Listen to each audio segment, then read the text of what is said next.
Colonel Reginald Edward Harry Dyer CB was an officer of the British Army who, as a temporary brigadier general, was responsible for the Jallianwala Bagh massacre in Amritsar. Dyer was removed from duty, but he became a celebrated hero in Britain, particularly among people with connections to the British Raj. Some historians argue the episode was a decisive step towards the end of British rule in India. Early life and assignments. Dyer was born in Murree, in the Punjab province of British India, which is now in Pakistan. He was the son of an Indian-born Anglo-Boer who managed the Murree Brewery in the town of Goragali. He spent his childhood in Murree and Shimla and received his early education at the Lawrence College Goragali, Murree and Bishop Cotton School in Shimla. He attended Middleton College, County Cork, Ireland between 1875 and 1881.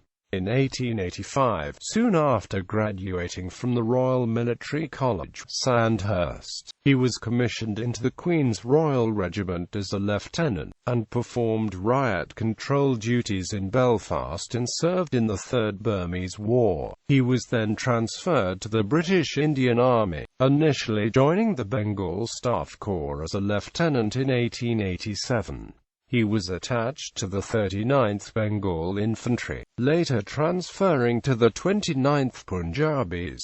He served in the latter in the Black Mountain Campaign, the Chitral Relief and the Massoud Blockade. In 1901 he was appointed a Deputy Assistant Adjutant General. He was then transferred to the 25th Punjabis. In August 1903 he was promoted to Major, and served with the Landi Kotal Expedition. He commanded the 25th Punjabis in India and Hong Kong and was promoted to Lieutenant Colonel in 1910. During the First World War, he commanded the Sistan Force, for which he was mentioned in dispatches and made a Companion of the Order of the Bath. He was promoted colonel in 1915, and was made a temporary brigadier general in 1916. In 1919, about a month after the Jallianwala Bagh massacre, in the Third Anglo-Afghan War, his brigade relieved the garrison of Tal, for which he was again mentioned in dispatches. For a few months in 1919 he was posted at the 5th Brigade at Jamrud.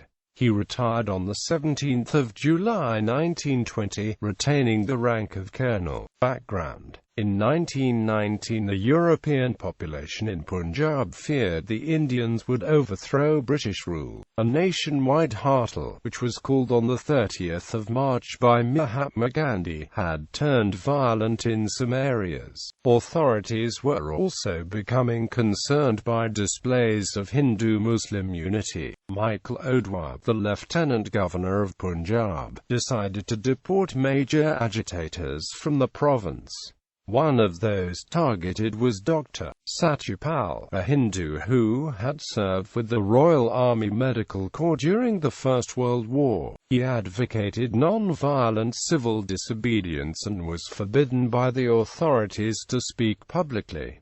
Another agitator was Dr. Saifuddin Kichlu, a Muslim barrister who wanted political change and also preached non-violence. The district magistrate, acting on orders from the Punjab government, had the two leaders arrested. On 9 April 1919, crowds soon gathered at a bridge leading into the civil lines, where the British lived, demanding a release of the two men. Unable to hold the crowd back, troops panicked and began firing, killing several protesters. The shooting of protesters resulted in a mob forming and returning to the city centre, setting fire to government buildings and attacking Europeans in the city. 3 British bank employees were beaten to death, and Miss Marcella Sherwood, who supervised the Mission Day School for Girls, was cycling around the city to close her schools when she was assaulted by a mob in a narrow street called the Kacha Kurachin. Sherwood was rescued from the mob by local Indians. They hid the teacher, who was hurt in the beating, before moving her to the fort. This attack, and others against Europeans, angered Dyer, who was the commandant of the infantry brigade in Jallianwala. He arrived on the 11th of April to assume command, then instructed the troops of the garrison regarding reprisals against the population. Though authorities initially claimed that the massacre was triggered by the assault on Sherwood, regimental diaries reveal that this was merely a pretext. Instead, Dyer and O'Dwyer feared an imminent mutiny in Punjab similar to the Indian Rebellion of 1857. Amritsar Massacre. Dyer is notorious for the orders that he gave on the 13th of April 1919 in Amritsar. It was by his command that 50 troops, including 25 Gurkhas of 1st 9th Gurkha Rifles, 25 Pathans and Balak, 54th Sikhs and 59th Sindh Rifles, all armed with 303 Lee Enfield rifles, opened fire on a non-violent gathering of unarmed civilians, men, women and children, at the Jallianwala Bagh in what later came to be known as the Amritsar Massacre. The civilians had assembled at Jallianwala Bagh to participate in the annual Baisakhi celebrations, which are both a religious and a cultural festival of the Punjabis. Coming from outside the city, they may have been unaware of the martial law that had been imposed. The Bagh space comprised 6 to 7 acres and was walled on all sides except for 5 entrances.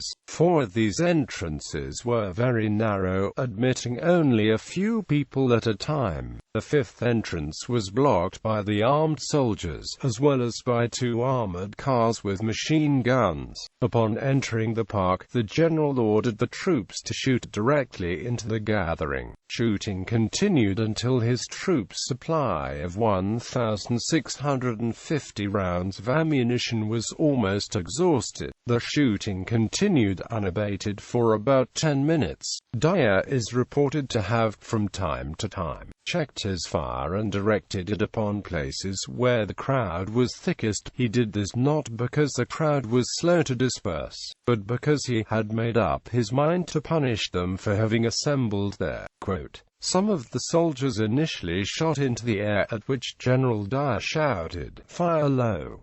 What have you been brought here for?' Later, Dyer's own testimony revealed that the crowd was not given any warning to disperse, and he was not remorseful for having ordered his troops to shoot. The worst part of the whole thing was that the firing was directed towards the exit gates through which the people were running out. There were 3 or 4 small outlets in all, and bullets were actually rained over the people at all these gates, and many got trampled under the feet of the rushing crowds and thus lost their lives. Even those who lay flat on the ground were fired upon." The official reports quote 379 dead and over 1,000 injured. However, public inquiry estimates from government civil servants in the city, as well as counts from the Home Political site, numbers well over 1,000 dead. According to a Home Political deposit report, the number was more than 1,000, with more than 1,200 wounded. Dr. Smith, a British civil surgeon at Amritsar, indicated over 1,800 casualties. The deliberate infliction of these casualties earned General Dyer the epithet of the Butcher of Amritsar in India.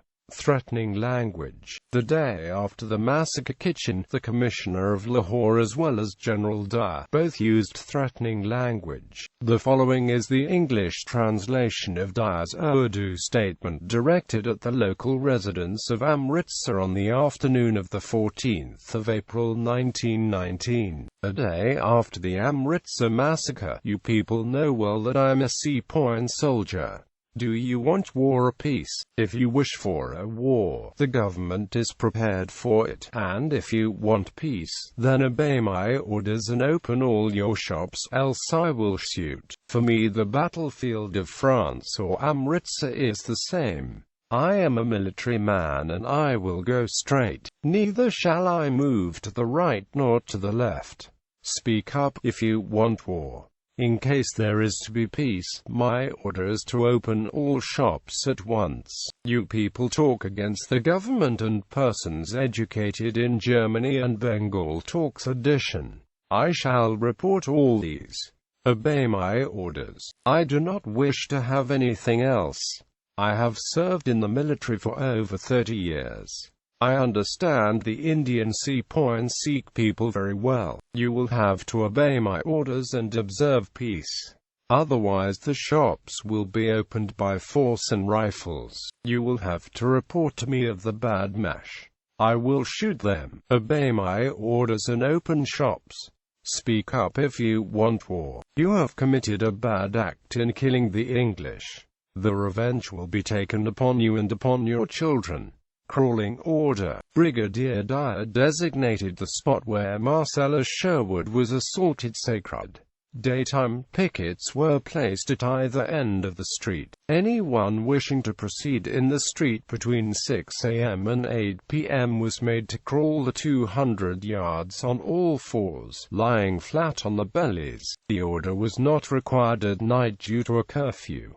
The order effectively closed the street. The houses did not have any back doors, and the inhabitants could not go out without climbing down from the roofs. This order was in effect from the 19th of April until the 25th of April 1919. No doctor or supply was allowed in, resulting in the sick being unattended. Reaction in India and Britain.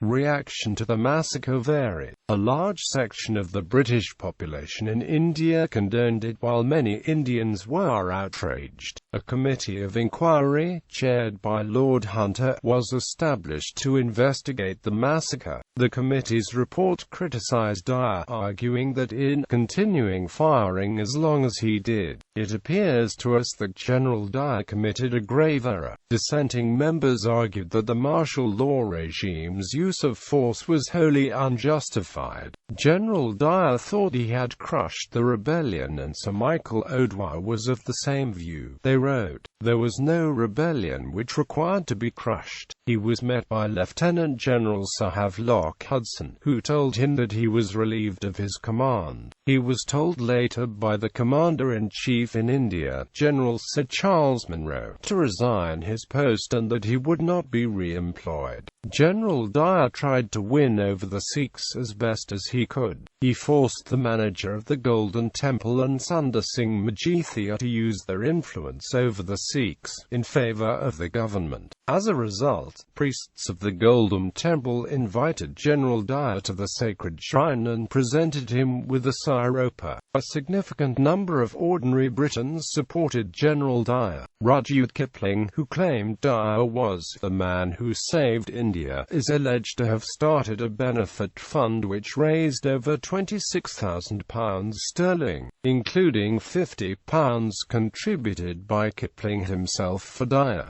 Subhash Chopra, in his book Kipling Sahib, The Raj Patriot, writes that the benefit fund was started by the Morning Post newspaper and not by Kipling, and that Kipling made no contribution to the Dyer fund. His name was conspicuously absent among the list of donors as published in the Morning Post. But Kipling did admire Dyer. The debate over the conduct of Gen. Dyer following the 1919 Jallianwala Bagh massacre at Amritsar, India, sharply divided the British political class inside Parliament and outside in the press.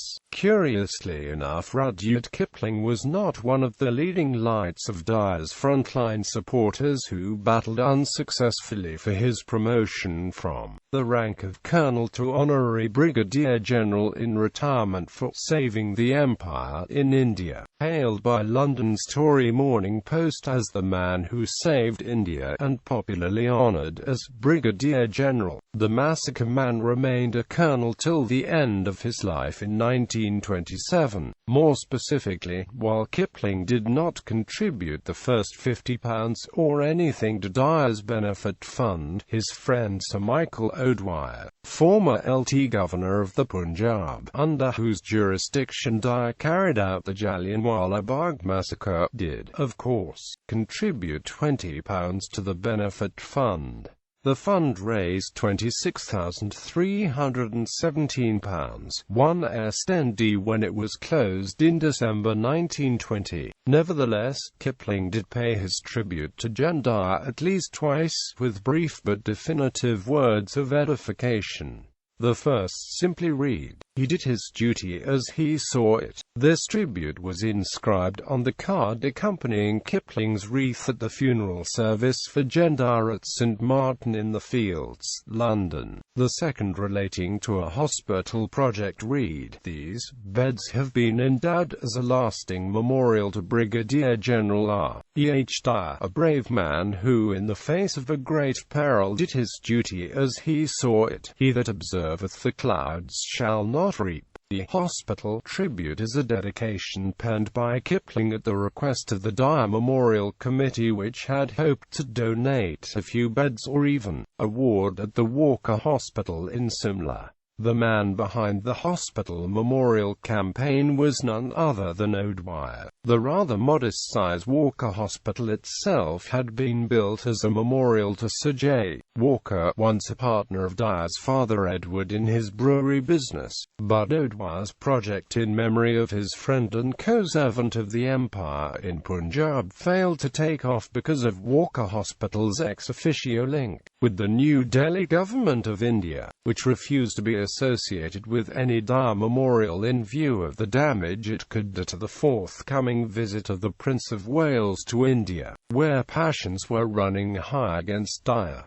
Dyer was heavily criticized both in Britain and India. Several senior and influential British government officials and Indians spoke out against him, including Pandit Motilal Nehru, father of Jawaharlal Nehru, the first Prime Minister of India, who called the massacre the saddest and most revealing of all. Rabindranath Tagore, the first Asian Nobel laureate and distinguished Indian educator, who renounced his knighthood in protest against the massacre and said, "A great crime has been done in the name of law in the Punjab." So Shankar Nair, who resigned his membership of the Viceroy's Executive Council in the Legislative Council of Punjab in protest at the massacre. Punjab Legislative Council members Nawabuddin Murad and Kartar Singh, who described the massacre as neither just nor humane.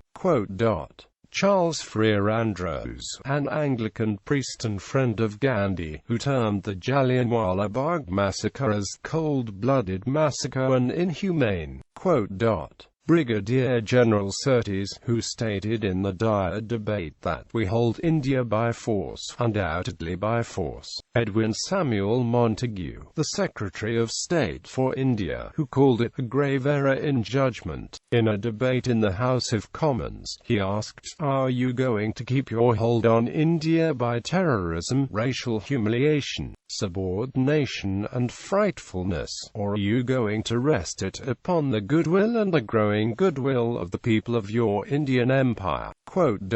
Winston Churchill, at the time Britain's Secretary of State for War, who called the massacre an episode without precedent, a parallel in the modern history of the British Empire, an extraordinary event, a monstrous event, an event which stands in singular and sinister isolation. The crowd was neither armed nor attacking during a debate in the House of Commons. In a letter to the leader of the Liberals and former Secretary of State for India, the Marquis of Crewe, he wrote, "My own opinion is that the offence amounted to murder, or alternatively manslaughter."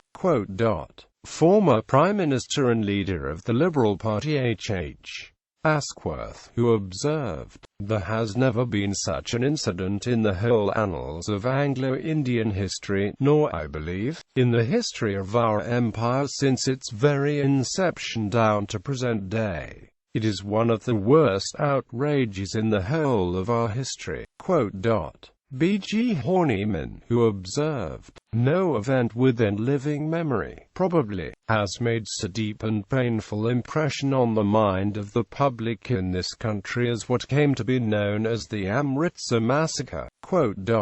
The era of Michael O'Dwyer and Dyer has been deemed an era of misdeeds of British administration in India. During the Dyer debates in the Parliament of the United Kingdom, there was both praise and condemnation of Dyer. In 1920, the British Labour Party conference at Scarborough unanimously passed a resolution denouncing the Amritsar Massacre as a cruel and barbarous action of British officers in Punjab and called for the trial, recall of Michael O'Dwyer and Lord Chelmsford, the Viceroy, and the repealing of repressive legislation. Return to Britain. Churchill, the then Secretary of State for War, preferred for disciplining of General Dyer, but the Army Council headed by him decided to allow Dyer to resign with no plan for further punishment. Following Churchill's speech defending the Council's action and debate in the Parliament on 8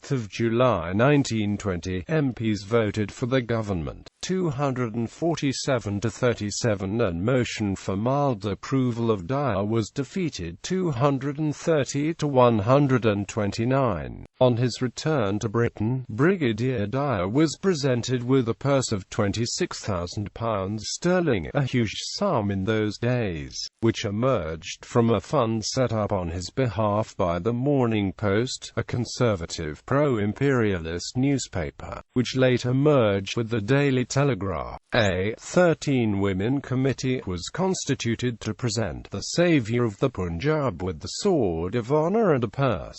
Large contributions to the fund were made by civil servants and by British Army and Indian Army officers, although serving members of the military were not allowed to donate to political funds under the King's regulations. The Morning Post had supported Dyer's action on grounds stating that the massacre was necessarily to protect the honour of European women. The Morning Post blamed Montagu, Secretary of State, and not General Dyer for the massacre and asked for his court trial. Montagu, on the other hand, in a long letter to the Viceroy, passed the blame to Michael O'Dwyer and admitted, "I feel that O'Dwyer represents a regime that is doomed." Many Indians, including Nobel laureate Rabindranath Tagore, were outraged by the fund for Dyer, particularly the families of the victims killed at the Jallianwala Bagh, who were still fighting for government compensation. In the end, they received 500 rupees for each victim. In the British Army Museum in London, a testimonial to Dyer by the British monarch is the first exhibit along the wall of the staircase as one ascends to the first floor devoted to the Indian Army.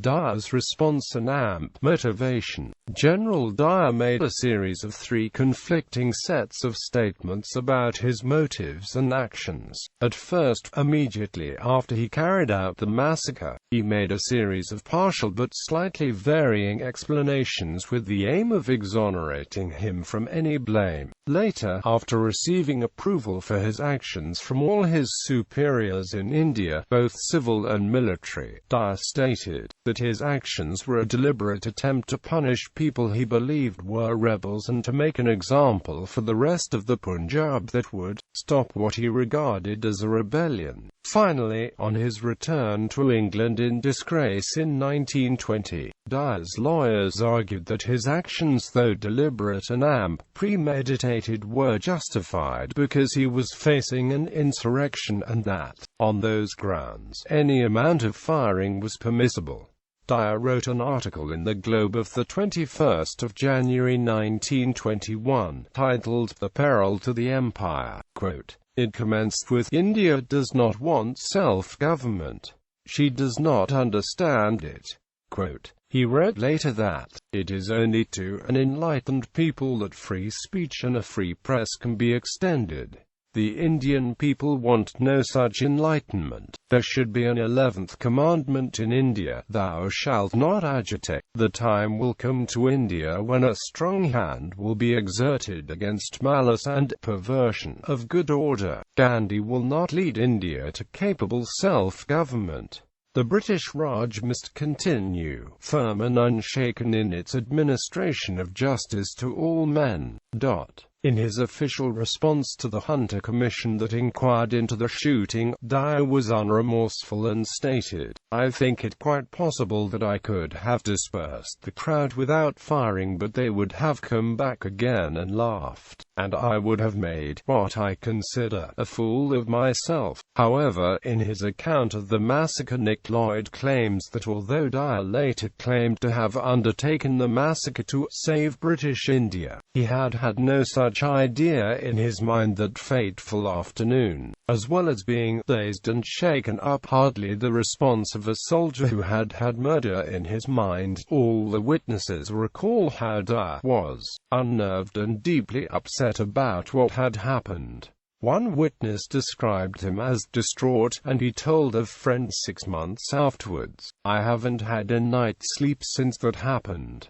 I keep on seeing it over again." Nigel Collett, author of biographical book The Butcher of Amritsar, is convinced that the Amritsar massacre preyed on Dyer's mind from the very day he opened fire. He spent the rest of his life trying to justify himself. He persuaded himself it had been his duty to act as he did, but he could not persuade his soul that he had done right. It rotted his mind and, I'm guessing here, added to his sickness. Collett, in his book, portrays Dyer as a man who got on extremely well with his men and his juniors, while his contemporaries and seniors were always wary of him, and as a person who, when he approached a complex political problem, his one thought was to have order, his one tool to get it was the gun. He notes that, at the time of the Amritsar massacre, Dyer was racked by ill health and separated from his beloved family, and speculates that, perhaps, this encouraged his extreme view that the Punjab was on the brink of rebellion, the empire about to collapse, and feared a mutiny a la 1857.